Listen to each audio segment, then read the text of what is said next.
Zachovaj si čisté svedomie. Drž sa pevne svojej viery a zachovaj si čisté svedomie. 1. list Timotejovi 1:19. Niekedy sa snažíme ospravedlniť svoje činy slovami, ale ja to tak cítim, pripadá mi to správne, tak to nemôže byť zlé. Ak však Božie slovo hovorí, že je niečo zlé, potom je to zlé bez ohľadu na to, že sa to niekomu môže zdať správne.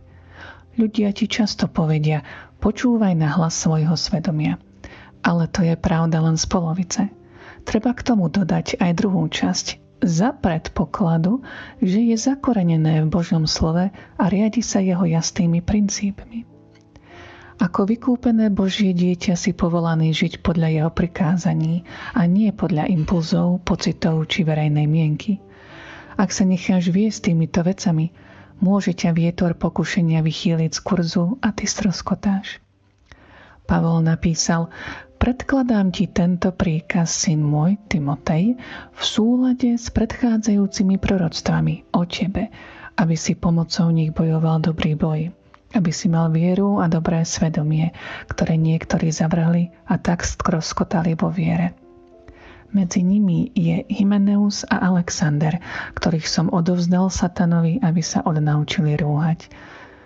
1. list Timotejovi 1:18 až 20.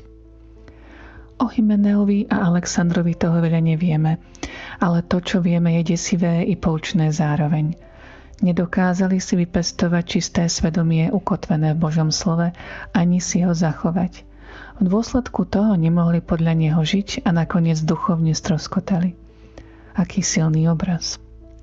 Loď, ktorá narazila na skaly a rozbila sa na kúsky, pretože sa odchýlila od kurzu. Dnešné slovo pre teba teda znie: urob všetko preto, aby bolo tvoje svedomie založené na Božom slove a zachovaj ho čisté. Počuli ste dennú úvahu zo 4. vydania časopisu Živé slovo dnes. Tlačenú a bezplatnú formu časopisu si môžete vyžiadať na webe živeslovodnes.sk, kde nájdete aj ďalšie zamyslenia o Božom slove.